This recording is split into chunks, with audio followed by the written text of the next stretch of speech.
I'm Courtney Malberg. I'm the Associate Director of Education here at CurePSP, and welcome to today's Ask the Expert webinar. Like I said, please let us know in the chat where you're tuning in from. We love to see where folks are joining from. And to those of you who are watching the recording later on our YouTube channel or through the registration email, thanks for taking the time to tune in. Today, we're going to talk about a very important and often under-discussed topic, which is ambiguous loss and anticipatory grief. Our speaker will break down these concepts and give tangible ways to work through them. I do want to mention that sensitive topics may be talked about today, such as end of life. The program will be about 1 hour long with a question and answer session at the end. If you have any questions at any point during the presentation, please feel free to use the Zoom Q&A function, which you can find at the bottom of your screen with the little Q&A, or you can type them into the chat. If your questions don't get reached to today due to time constraints, or if your question is not relevant to ambiguous loss and anticipatory grief, feel free to email your question to info@curepsp.org. The webinar and the slides will be recorded and emailed out to all registrants. The webinar recording will also be posted on our YouTube channel to share and to view later. Okay, I see a bunch of folks typing in their location. Looks like we have a good crowd today, and so thanks for sending that, and keep doing that as we get started. Today, we have Dr. Nicole Reidy, and I'm going to introduce her now. She is a licensed clinical social worker, and she has a specialization in gerontology and healthcare. She received her doctorate of social work at Aurora University. And in fact, Nicole's doctoral dissertation was titled The Impact of Subjective Loneliness in Older Adults Through Ambiguous Loss, a phenomenological study and exploratory study. She's now at the University of Chicago Medicine, working as a social worker in the movement-related disorders clinic. Her passions include working with older adults and assisting patients through grief and ambiguous loss. She applies ambiguous loss approach with patients dealing with mental health issues, loneliness, and those diagnosed with movement-related disorders such as PSP, CBD, and MSA. So with that, Dr. Reidy, we're grateful to have you here, and I'm going to hand it over to you. Thank you so much, Courtney. Thank you everyone for coming today. It's great to see everybody from the different states and joining for such an important topic. Okay. So loss as a whole is something that's really important to me, and I think it's something that's often under talked about, maybe not discussed as much. And ambiguous loss is a term that's really becoming more common, more understood, and more discussed about. And with any kind of diagnoses, specifically PSP, MSA, and CBD, we're going to learn some great ways to cope, ways to feel maybe a little bit more confident in the diagnoses for both the individual diagnosed and the care partner as well too. So we're going to be talking about ambiguous loss and then anticipatory grief as a whole. We're going to start off with anticipatory grief and what that is. So there's grief as a whole, but when there's a specific anticipatory loss or anticipatory grief, these are the different losses that occur or happen before the actual passing or death of the loved one. So this can be physical, this can be mental, this can be tasks. So physical, this may be an individual's ability to no longer walk or get around or maybe be as independent as they could. This can also be, physical or task in terms of, now the wife is the one who's mowing the lawn and doing different things, as long as just putting on and carrying different tasks that maybe you didn't have before. So there are a variety of different losses that occur with these specific diagnoses. And it's not only the losses that are currently occurring, but it's also the fear of what are the potential losses. What may be happening in the future that is going to be a loss, or how do I cope with something that I don't necessarily know yet? People could feel anticipatory grief for someone with any kind of chronic diagnoses as the diagnosis progresses. So, a loss as a whole may be the initial diagnoses or understanding what it is, and then different things that occur throughout the progression. We'll talk about this later as well too, but it's important to understand and be aware that when we're talking about any kind of loss or grief, it's important to understand that there's a roller coaster of emotions. Some days we're going to have great days and maybe our ability to be independent is a little more positive. And then there's going to be difficult days too. Maybe we have a trigger, maybe we have something that's frustrating us. And it's important to know that there's no way that we need to or supposed to act or cope with the emotions, and that things kind of ebb and flow, and to be aware of that and understanding that different emotions come at separate times, and that grief is also not a time-bound process. Grief is not necessarily something we can shut the door on or move past. It's something that we're going to learn how to cope with. When we're talking about losses within our diagnoses, I think it's important to be aware of the variety of losses that can occur, that have occurred, for the diagnoses, but just in general as well too. So this could be limited mobility, not being able to be independent or get around as we used to, lack of transportation, inability to maybe drive. Some people will also have embarrassment from incontinence, so that could also lead to loneliness as well too, causing people not wanting to go out, any health related problems or cognitive or memory impairments as well too. In addition, if you are a caregiver as well, being a caregiver can be a loss in the fact that you may not have the capacity to live life in the way that you used to. Loneliness, lack of independence, and feel free just to process and think of what other losses that you've experienced for your age with the diagnoses and other as well too, because it's going to be important to find ways to cope with those as we'll discuss later. Before we talk about ambiguity as a whole, I think it's very important to understand that grief and loss is ordinary. And grief and loss is something that happens to everyone. We all go through multiple, several significant, some minor losses in our life, and it's important to talk about it and to be aware of it. Grief is something that's healthy. It helps us to cope. It helps us to understand ways to get through and work through any diagnoses or difficulties that we're having. Grief is normal. It happens to everybody at one point or another, and it's important to understand that everyone experiences this. Grief is also appropriate. This is a way that we cope with something bad or difficult that's happening to us. So with all that in mind and understanding different anticipatory grief, we are going to focus and talk about ambiguous loss.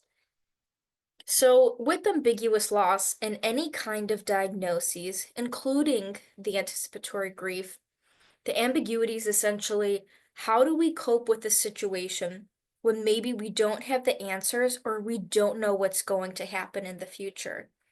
So for individuals who may have gotten the diagnoses of PSP, CBD, MSA, or anything in general, it can be scary upon the diagnosis. 'Cause what does this mean for us? What does this mean for my loved one? How am I going to try to take care of myself? How am I going to get the finances together? Am I going to have to move to a long-term care facility? There's a lot of confusion and there's a lot of uncertainty because we don't know necessarily how to cope with this or what this is going to mean. So an ambiguous loss is a loss where there's confusion and uncertainty. We're not sure what's going to happen in the future, how it's going to impact us. We're going to have to make several big decisions that we may not be ready for just yet. In regards to the loss, maybe not everything is going to be answered in terms of the questions that we have. But with ambiguity, there are ways to cope with the uncertainty. So first and foremost, one way I think to cope is finding a name to what we're experiencing.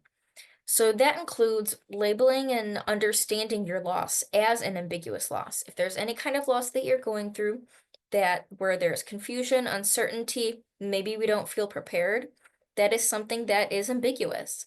And it's important to put a name to what you're experiencing because so many people can come in and talk to me, talk to their doctors, talk to mental health professionals, and they say I have all these emotions and all these experiences, but I don't necessarily know what it is that I'm experiencing. And to have that label and to have that name as an ambiguous loss That gives you the ability to name what you're going through and to start to find ways to cope. In ambiguous loss, there are two different types of losses. And although they're both very important, we're going to be focusing on physically absent and psychologically changed. So let me just get a brief review of all of these. So the first loss is when an individual is physically absent and psychologically present. So what we mean by that, some examples are if an individual is kidnapped. So the individual is physically not here with us right now, but we are psychologically thinking about them. Are they okay? Are they safe? Where are they? Am I going to see them again? How can I find ways to find them or rescue them? Same with the nursing home as well, too. If somebody's in a nursing home or a long-term care facility, maybe my loved one is no longer physically there with me, but I think about them all the time and wonder, okay, are they getting the help that they need? Do they feel comfortable there? How are they doing? And then other examples too include immigration, divorce, death, or adoption. But the loss that we're going to be focusing on is if somebody is physically present, it's termed psychologically absent, but I like to kind of use the words of maybe psychologically changed, and there's a change or an alteration to that. So when we're talking about this is when somebody is still physically with us, but psychologically things have changed, or they're not present in the way that they used to be. So for PSP, CBD, MSA, and then just general Parkinson's disease as a whole, our loved ones, ourselves, or the people that we care for, they're physically with us. But maybe part of them is absent or changed in the way that they used to take care of themselves. So this could be maybe inability to communicate as you once used to, a decline in abilities to take care of yourself or be independent. This could also be with mood as well too, including depression. So we are still here, we are still present, but part of us has changed in the way that it used to be in the past. And the same thing with dementia, brain injury, addiction. And another example that I think is common with any kind of diagnoses is mental health concerns or depression as well too. If somebody has depression, they may physically be living with us, right? But they may not have the energy or the enthusiasm to do the things that they used to. They may not have the capability to have a job. They may not have the motivation to take care of themselves. They may not have the energy to do that. So they're still physically with us, but part of them psychologically has changed. And this is the kind that we're going to be focusing on. So when we're talking about an ambiguous loss, or any kind of loss in general, outside of naming the ambiguous loss, one of the first important steps is to understand who your psychological family is. A psychological family is a family that is not determined by DNA. However, it could be. A psychological family is essentially who can support you throughout the diagnoses, who can support you as a care partner, who do you feel most comfortable with. This can be a neighbor. This can be a best friend who you consider a sister or a brother. This could be a pastor. This could be somebody from a club or an organization. And your psychological family can even include any, hairy friends that you have, any furry friends to support you. So it's important to understand that you get to choose who's a part of your family. But keep in mind, psychological family can be somebody who is biologically related to you. This could be a biological sister. This could be a daughter, anything like that. But it doesn't have to be. So you have the creativity and you have the support of being able to create your own psychological family and identify who is there for you. It is also important that if And if for some reason you need additional support, to be aware of different mental health resources and different support groups through CurePSP as well too. The next point that I'm going to make is what I consider to be one of the most important points with ambiguous loss, because I think this helps with blame and I think this helps with shame. So we're going to talk about externalizing trauma. And what that means is being able to be more compassionate with ourselves or others who are experiencing the diagnoses and the progression. So I'll give you an example to help explain this a little bit. So I used to work at a nursing home, and I worked with older adults who had dementia, Alzheimer's disease, and different cognitive concerns. And a lot of the individuals that I was with have had the diagnoses for several years. There was one individual in the nursing home, and she hasn't been doing well for a while, unfortunately. And her family came to visit maybe once, twice a year. So they came during the holiday season. Everybody came to see this individual. And when they came in, the individual's daughter just started to cry and, bawl her eyes out because she saw how her mother has progressed within half a year to a year time. And it was really difficult and emotional for her to see her in a Broda chair, for her to not have the capacity to communicate, to not remember her. So the daughter got really upset and frustrated at the patient to the point that she started screaming and yelling at her mother. And she was pointing her finger and she said, "Why are you doing this to me? Why do you forget my name? Why can't you be here in the way that you used to be? And why are you doing this to us?" And she was screaming and yelling and very upset and frustrated. In this situation, this is not something that the individual with dementia is able to control.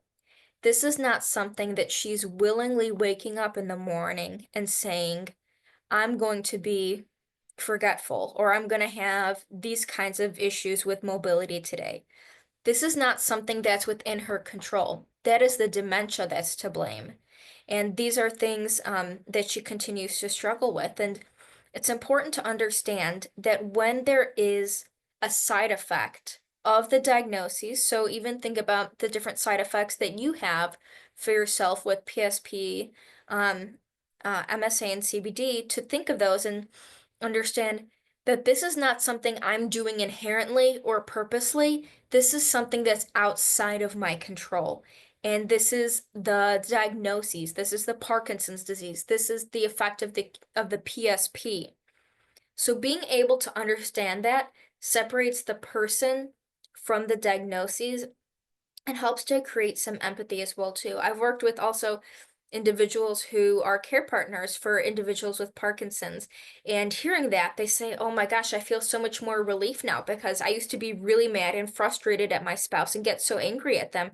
But now knowing that this is not something that they're purposely doing, that this is something that's outside of their control, it helps to give them more flexibility, compassion, understanding, and empathy. And also for yourself, if you're having difficulty with if you're getting mad at yourself for not being able to do these things, it's also important and good to be able to understand that this is something outside of me that's causing this, and I'm doing my best to cope with this and to stay resilient and empowered."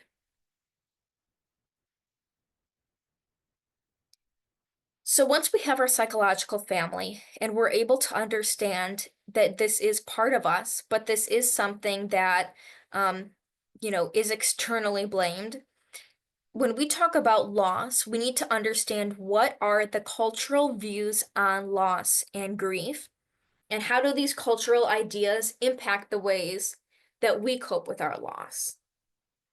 So, unfortunately, we live in a society that is mastery over nature and not is not as conducive or aware to loss as a whole. So in our society, we think with the internet and everything being high speed and everything is accessible in seconds, we think that we can master anything and everything if we try hard enough. Specifically in terms of grief, I used to work as a bereavement counselor for a few years, and one of the common phrases that we hear a lot is, "Oh, when am I going to get over this? When am I going to move past this? When am I going to close the door on this?" Loss is not something that we get over. Loss is not something that we close the door on. This is something that we learn to live with and cope with. This is not something that can just go away. So, in our society, we do think that we can fix, cure, and resolve anything and everything, which makes it even more difficult to cope with loss because we have this mindset of, okay, let's get past it, let's get through it. With these losses, it's also important to understand that you're experiencing several losses. There's not just one loss with any of these diagnoses. There are several things. There are physical losses, there are mental losses, there are support losses, there are psychological losses, and all of those losses as a whole correlate to complicated grief, and it's important to find time to cope with each of them. So, how we view the society and how we kind of live in a controlled-based society where, we feel like we can get over and move past this. The mastery-based culture is also a concern, which is similar to how we discussed in the past. So, I'll give a little example.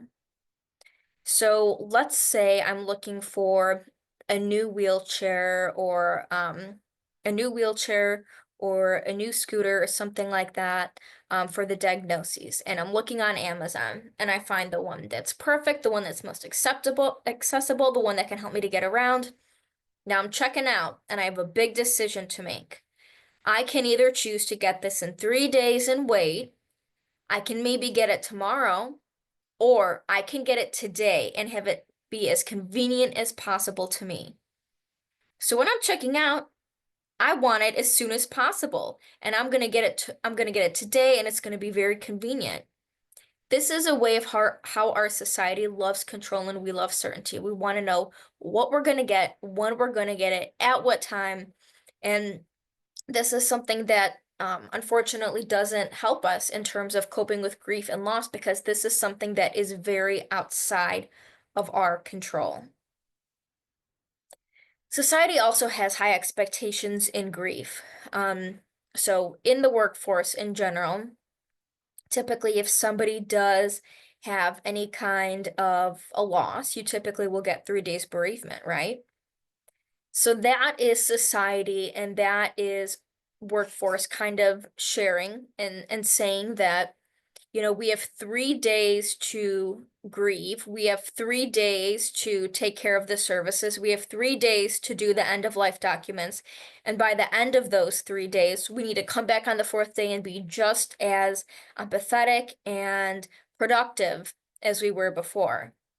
So this is also an unrealistic expectation. For the ambiguous loss, the creator of ambiguous loss is Pauline Boss, and she was actually this ambiguous loss is a newer term, newer theory, and Pauline Boss was actually one of the first crises workers to be called in after 9/11 to help families cope with their own ambiguous loss. And she was running different support groups, and it's been a few months. It was a few months since 9/11, and there was an individual who tapped Pauline on the shoulder, and they said, "Pauline, why aren't we over this yet? Why haven't we moved past this?" And Pauline said, "Because you're trying to get over this. You're trying to get past this, and this is something we have to learn to live with." Before we move forward, I think it's also important to know that emotions such as sadness, depression, and grief are difficult. And it's important to acknowledge that they're hard to work through and hard to understand, but they are not just bad emotions, and we need to be flexible in the way that we view these emotions. So, for everybody on this call in general, I think it's important to reflect back on your life and maybe one or two different or difficult things that you've been through, and to reflect and understand, yes, those were difficult. Yes, it was frustrating. Yes, it wasn't easy. but what was something that I learned from it? How did it help me as a person, and how have I grown? How have I grown? So, yes, these emotions are difficult, but they can also lead to resilience and new beginnings. And it's important to understand that there could be flexibility. So, with that flexibility in the mastery-based culture, I want everyone to think to themselves, when you are dealing with a situation, are you somebody who's more laissez-faire and relaxed and whatever happens, happens? Or are you somebody who's kind of more in tune with the mastery-based culture and the fact that, okay, I need to have things this way, I want it at this time, and if they don't happen this way or the way that I want it to, this isn't going to work out, and I may have a little bit of a panic attack and I may be freaking out for a little bit. So for yourself, how much mastery do you think you have? Are you more flexible? Are you more laissez-faire? And this can just be in general. This could be for just throughout the day. This could be throughout the week. But how do you typically deal with things? And how flexible are you to adjustment? And the reason that we're asking this is because with ambiguous loss, it's important to understand how much mastery you think you have. Grief as a whole is something we do not have control over.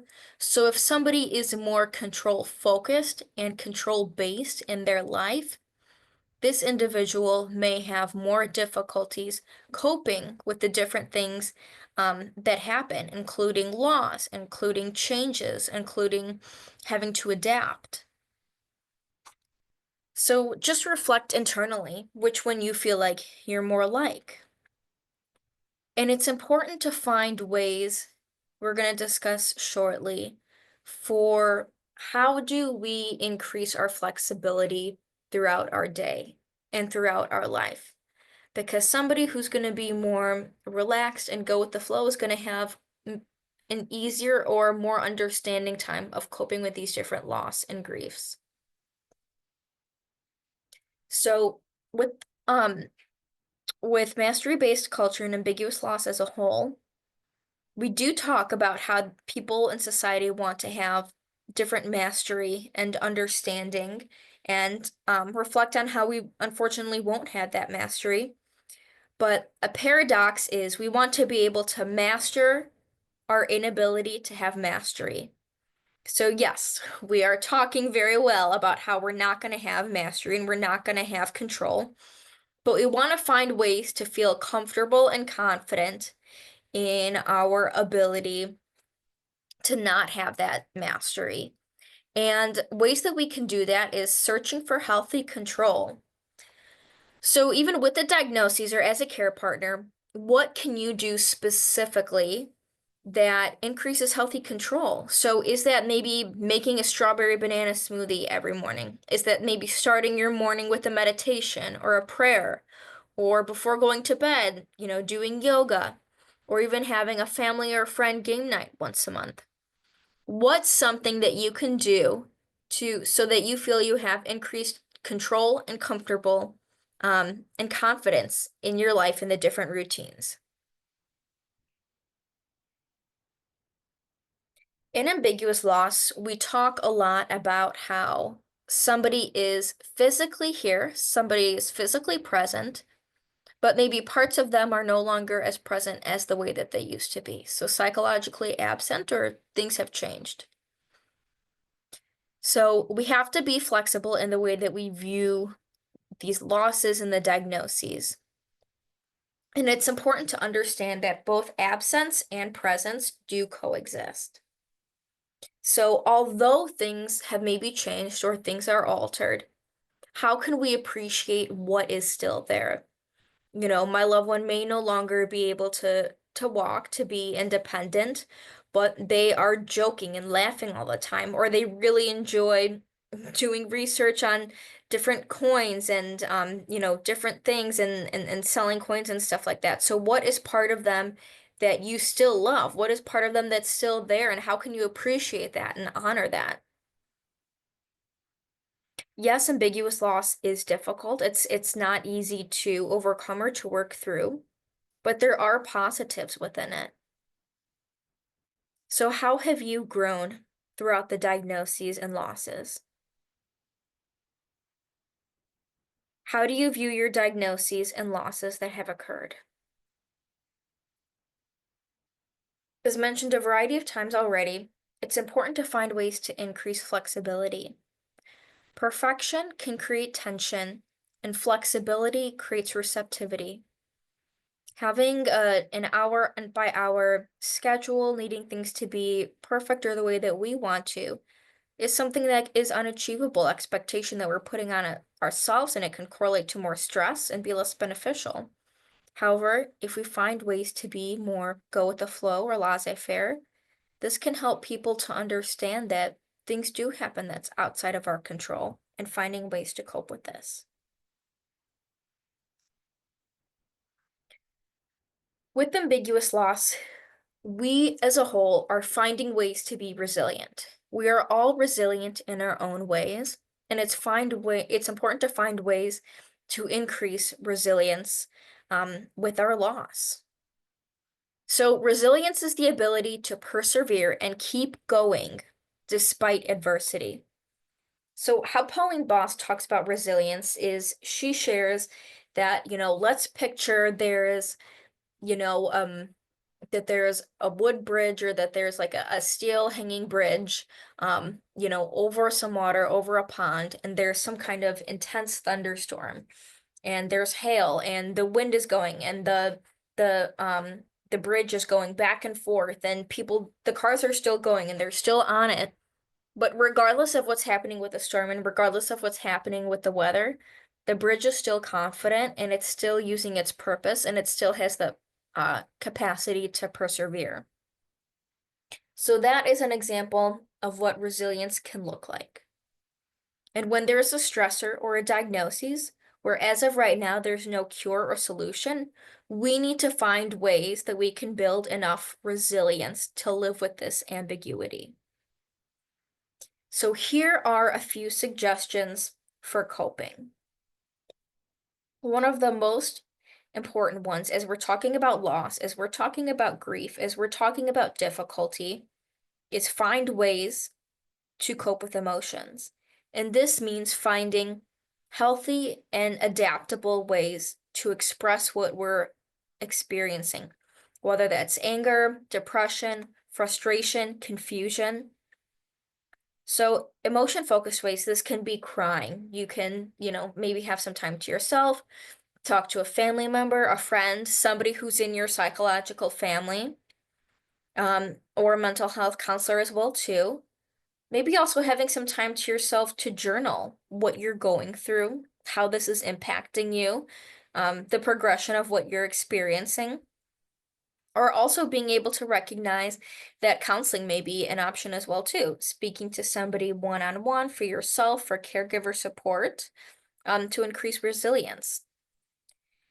An example for how I like to describe this is through a Coca-Cola bottle. So let's pretend I'm a Coca-Cola bottle, and every single time I have some kind of difficulty, frustration, I'm getting worked up. Every time that happens, the Coca-Cola bottle is shaking. And I personally, let's say, for example, I don't believe in letting out my emotions or coping with them. So let's give it a month or two. And after maybe about like 52 things happening, I just am stern faced, haven't said anything. That one time that something frustrates me, maybe something wasn't cleaned up, or maybe it's taking too long to check out in the Jewel grocery store, I kind of flip out and I have an anxiety attack and I get angry and I get frustrated. What's going to happen to that Coca-Cola bottle after I've shaken it 52 times and now I'm finally expressing everything? It's going to explode everywhere. The Coca-Cola is going to erupt. It's going to get messy because it wasn't dealt with appropriately or in the ways that it should have. So just like that, comparing it to people and comparing it to individuals, when I'm having a day that's maybe not so good, when I need to talk to somebody or I need to let my emotions out, finding ways to let them out that are healthy in ways that work for me. So that when I'm the Coca-Cola bottle, every time I get a little shaken up, I get a little worked up, I'm able to take the lid off and breathe. So that I don't accidentally get my emotions that are projecting onto somebody else, or I don't get mad at my pet, or I don't get mad at somebody in the grocery store checkout or driving. We have to find healthy ways to deal with the emotions. In terms of grief as a whole, when we're expressing emotions, some people who are experiencing loss, they'll say, "Oh, I feel like me sitting with my grief," or I feel like, acknowledging or working through my grief, I feel like I'm wallowing, or I feel like I have my own little, pity party or something like that. Expressing emotions is, as a whole, when you're sitting with grief, you're spending time with it. You're acknowledging it. You're appreciating it and you're welcoming it. You're not denying it like our mastery-based society. You're finding ways to cope and you're acknowledging it. And the more that we acknowledge our grief, the more that we're going to find healthy ways to deal with it. And for some people, sitting through grief and acknowledging it is too much, and maybe that's only sitting with it for 15 minutes or half an hour. It's whatever works for you, but giving it the opportunity to be present. Another way to resilience is also educating yourself. So one person diagnosed with PSP is one diagnosis, and everybody's going to be experiencing it differently. However, I think it's important to maybe be aware and educated on different maybe side effects or symptoms that can happen and things to be prepared for, ways to advocate for yourself, just so that you're prepared when these things do happen, what our resources are available to you. So preparing yourself in that way, also advocate as well too, finding different ways to advocate for yourself and for your loved one. And resilience also includes the both and thinking. So yes, maybe part of my loved one isn't here in the way that it used to be, but what can I cherish with them? What is still there? What do I love? What did I fall in love with? And how can I appreciate that? And not only understanding that, yes, part of them is absent and being able to appreciate what's still there, but understand that, yes, this is a difficult process, but what am I learning about myself and how am I growing through it? People can also work out, engage in self-care, but it's important to understand that in order to be resilient, we don't have to be going all the time. We can't be go, go, go. We can't always be doing something. Sometimes resilience is coming home from the grocery store, it's coming home from the workday, and sitting next to your dog and putting on Netflix and watching your favorite show. So it's important to understand that we can't always be going as humans, and sometimes we just need to relax, do nothing, and to take a breath. An ambiguous loss. This is something that does take time. Um, and how do we make meaning out of an ambiguous loss? So how do we make meaning out of a situation that just doesn't make sense? So I'm going to give one more example from Pauline Boss, the creator of Ambiguous Loss, for how meaning was made. So Pauline Boss, as mentioned, she was called right away after 9/11, and she was working with a lot of families. And she was working with this one mother who had a very, very, very young daughter. And in this story, what happened was the there was the husband and wife, and the daughter always slept with them every night.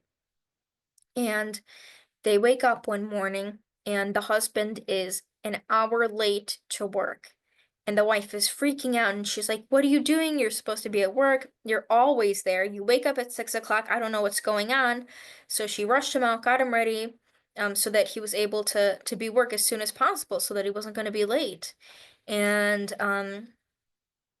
later on, you know, she found out about what happened with 9/11, and she lost her husband, and she had the most difficult guilt that she was the one that caused this because he was delivering a package at that time. She was the one that caused this. This was her issue. This was all on her, and she didn't know how to work through it. So it took about a year, but after about a year, she comes back in and she sees Pauline Boss, and she says, "You know, Pauline, I see things differently now." And she said, "You know, my husband knew every single day that he had to get up at 6 o'clock. This was a routine. This wasn't anything different. He knew this.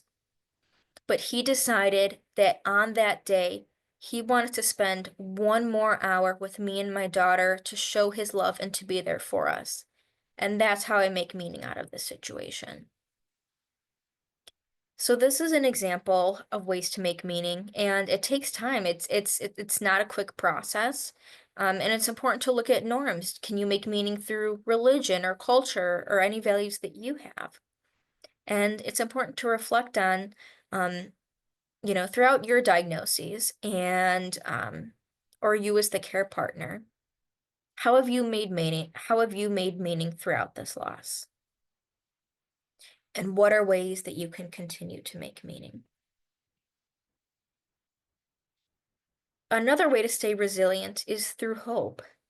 So it's not specifically the loss that's going to change, but what we hope for. So, we can't necessarily change the diagnoses or the outcome or maybe what's happening to us. But what can we hope for? And there's always something to hope for. So, an example is kidnapping. Like if there is a daughter that was kidnapped and the parents don't know what happened, if she's alive, if she's deceased, if she's healthy, if she's safe, their loss as a whole isn't going to change, but they are going to hope that all of the parents out there take the time to have more family nights, to appreciate time together, to do more things with their kid. So it's not the loss that changed, but what we hope for. So unfortunately, we're not going to get to this video today. This is a really, really, really good podcast that I would encourage watching. It's about 50 minutes. And Pauline is talking and explaining ambiguous loss. You guys will have access to that. As a whole, it's also important to be appreciative and aware of self-care. So be aware of times when we do need self-care. So physically, we may be feeling tired or exhausted, maybe having headaches or migraine, feeling depressed, introverted, not really want to talk to anybody. Some psychological signs are feeling angry with others, a less sense of personal accomplishments or hopeless. Or relational as well too. We may have issues with our families, friends, spouse, coworkers, abusing others, abusing yourself, blaming, or abusing alcohol or drugs. As a whole, what are some ways that we can feel comfortable and confident and increase confidence in ambiguous loss? So we have to identify, a lot of this discussion has been on control. What are items in and out of our control? The goals that we set for ourselves. How can we set manageable and adaptable and realistic goals and healthy goals? What are healthy ways that I can respond to my challenges? How can I find ways to treat myself with compassion, kindness, and self-care and be more thankful for myself and what I'm doing? What are healthy ways that I can care for myself? I can also control and be aware of who I spend my time with. Healthy relationships, healthy people, people who build me up, people who are there for me. And I definitely have control of my boundaries as well too. Some other things to have control over are daily routines such as mindfulness, healthy eating, yoga, sleep, self-care, and exercise. Finally, we're just going to finish with a few reflection questions just to think of for yourself. So think of your ambiguous loss and think of the diagnoses or you as a care partner. And how has this experience challenged you? How has this experience given you hope? Review both ands. Yes, part of yourself or your loved one may not be physically here or psychologically here in the way that they used to be, but what is still there that you love and you appreciate and that you can cherish? And validate and understand that, yes, this is a frustrating and difficult situation to be dealing with, but what are the positives and what am I learning about myself and how am I becoming more resilient? With the both ands, what is still left in the process in this opportunity? And how can you become resilient? There's always something that's still left, and there's something to capture and to grow and to appreciate. And how can you continue to grow and stay resilient throughout this process? What have you learned about yourself during this experience? So I want to thank everyone so much. We can do the questions, and just for anybody who's interested, I do have the Ambiguous Laws website and different books as well too, just to look at if anybody is interested.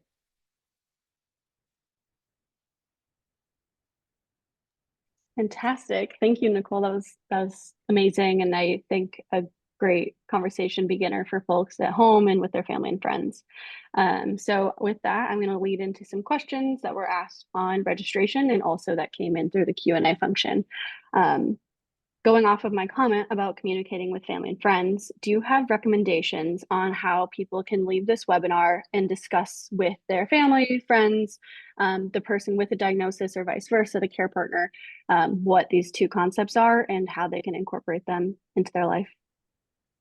Yeah, so I think it definitely does look different for the individual diagnosed and the care partner as well too.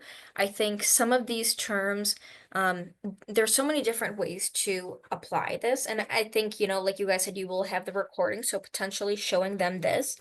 But I think for anybody who is a care partner or anybody who's going to be a care partner, I think it may be helpful or healthy to also read this book that says Loving Someone Who Has Dementia. And even if you're not experiencing dementia or anything like this, I use this book and I use this as a book for care partners, for individuals with Parkinson's disease. And I talked to Pauline Boss and I said, "Hey, Pauline, can I use this book for individuals with Parkinson's?" And she said, "Yes, just switch the terminology and it all applies the same." It's a very easy book, easy read, and there's easy ways to apply this. And then, if you're talking about it to family as a whole, I think there's resources that are on the website, different things to explain like ambiguous loss, and I think also just normalizing the experience for yourself and knowing, Mhm. yes, this is something that I'm not clear of, and acknowledging ways that you're resilient as well. Great. That's a good point. Again, this will be on YouTube. You can send a link to folks. That's a great point. My next question for you is, we touched on this a little bit, but does processing grief and anticipating grief help when someone passes away? How does that support the processing of grief once the person actually passes away? Yeah, I mean, I think grief as a whole is extremely, extremely healthy. And I really do think, especially, there's the anticipatory grief. So beforehand, and anticipatory grief is, kind of like a premonition of, what will one day happen to our loved one or happen to all of us. And grieving and reflecting on it gives us the ability to work through, accept, and acknowledge any of those emotions. And I think it's really important to know that grief isn't something that should be rushed. There are some times where people, um, you know, so with like grief as a whole, some people will go into like denial or they'll have difficulty accepting what happens. And to be honest, I actually think denial is like a coping mechanism, and it's our body telling us, "Hey, Nicole, I'm not ready to yet accept and acknowledge what has happened. So I'm using this coping mechanism to kind of save me for the time being." So there's different ways to cope with it. And I think that giving it time and the emotions to occur, and we may see a photo of our loved one and get upset and frustrated. And there may be other days where we have, good days or bad days. But I think being flexible and understanding that, different emotions are going to come from the process, and to acknowledge those and find healthy ways to cope. We got a really great question in the Q&A, kind of in that vein, is from somebody who might have some more difficulty acknowledging the feelings that they're feeling, putting names to it. Do you have mindfulness techniques or anything you'd recommend for someone who wants to sit with their feelings but isn't quite sure how to begin that or what they're feeling at all to sit with? Yeah, I think it's normal and typical to be confused about this process. And you know there's some people who can express their emotions very well, and maybe it's easier for them. Something sometimes that we've done with some of our um individuals is we even just have like a feelings chart or something like that, and maybe we'll put a sticker or circle what I'm feeling today. And sometimes it may be good to do this on our own. Like, let's say you're in your bedroom or, in your living room or something like that. Even just like recognizing and acknowledging, okay, this is kind of what I feel like I'm feeling most like today. And sometimes even just processing or seeing what comes up in your mind. But there's definitely like different like meditations and stuff like that. Sometimes um we do have there are people who may have more difficulty acknowledging emotions. And um sometimes that may be a situation where maybe it's good to join a support group or have an individual counselor as well too. But I think even just starting with like like a feelings wheel or a mood chart or anything like that can be helpful. Awesome. I love the feelings wheel. Recommend people to Google that and check that out. And somebody in a comment said there's a feelings wheel pillow, which is very exciting. So that's a great resource to point out. Pivoting just a little bit, somebody had asked how the interventions for coping with ambiguous loss differ from grieving a traditional loss, like the death of a loved one. Mhm. Yeah, so with the interventions in terms of resilience and coping, you know, there are some differences in terms of like ambiguous loss and grief. However, those interventions specifically for just resilience and coping as a whole, I firmly believe that those are helpful for before and after the loss as well too. So expressing the emotions, advocating, I lost somebody to Alzheimer's like several years ago, and I still attend their different events and advocacy and ran the Chicago Marathon for them. And it's like, what can I do to still advocate to this day? And just Mhm. because the person may no longer physically be with me, I still admire them, appreciate them, and fight for them. And I think that a lot of the interventions, that even if the person has passed or has not passed, I think those are ways to create resilience as a whole for both Mhm. experiences. Yeah, it sounds like interventions for ambiguous loss and anticipatory grief are very similar to that of a traditional loss of somebody because they're all Correct. types of grief. Okay, great. And then backing up to a more bigger picture question, someone asked what the difference between grief and depression is, which is a fantastic question.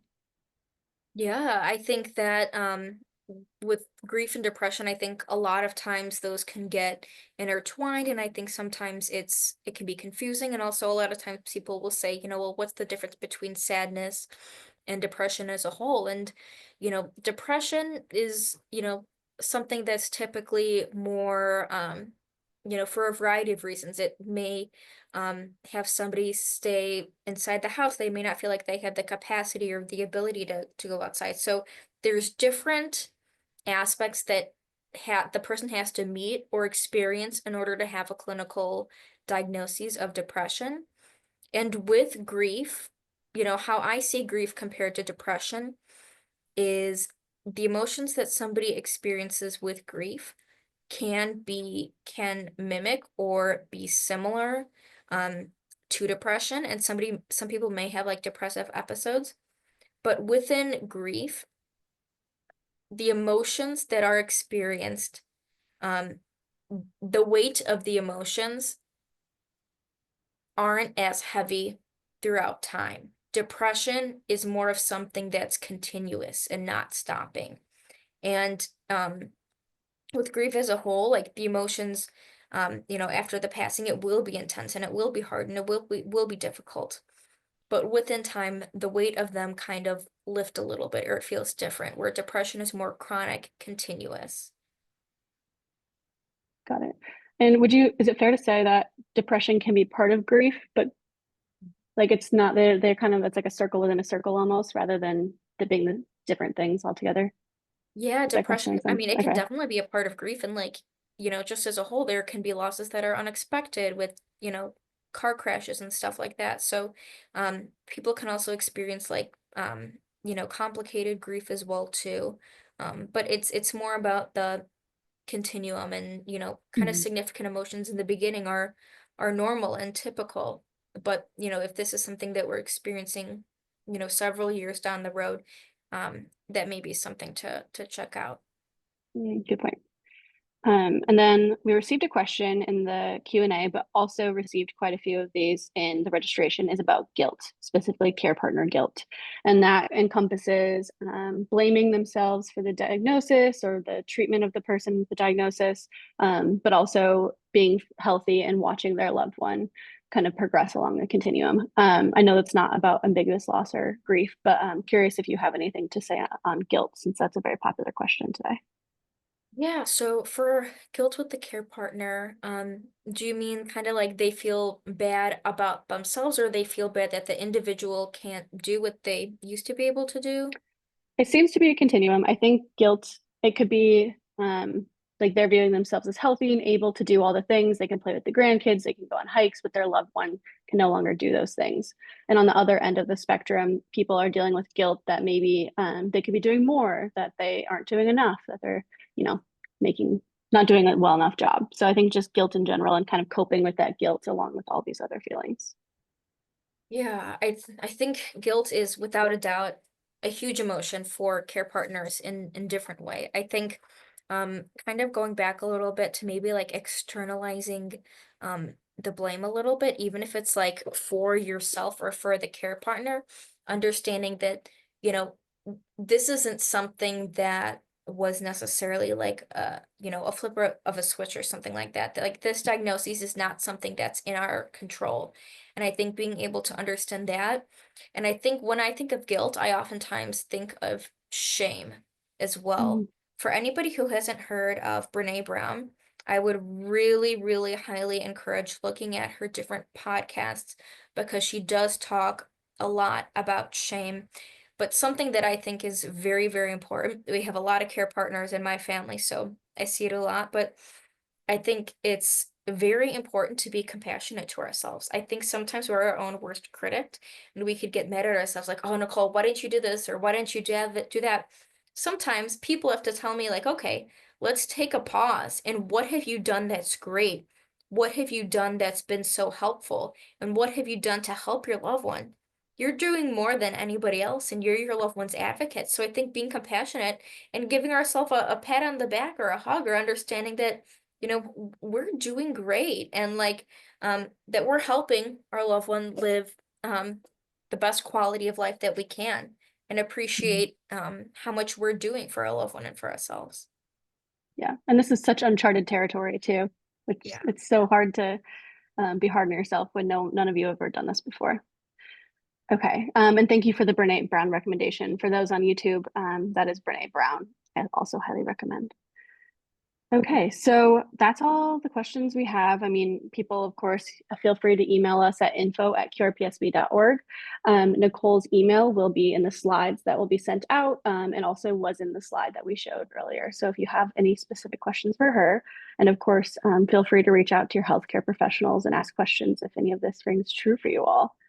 So let me make sure I have all of my closing remarks. My colleague did put in our chat that we have a Spanish Ask the Expert on September 16th. So if you or anyone you know speak Spanish and would love to join that, we would absolutely love to have you. Um, and I think that's all of my little housekeeping.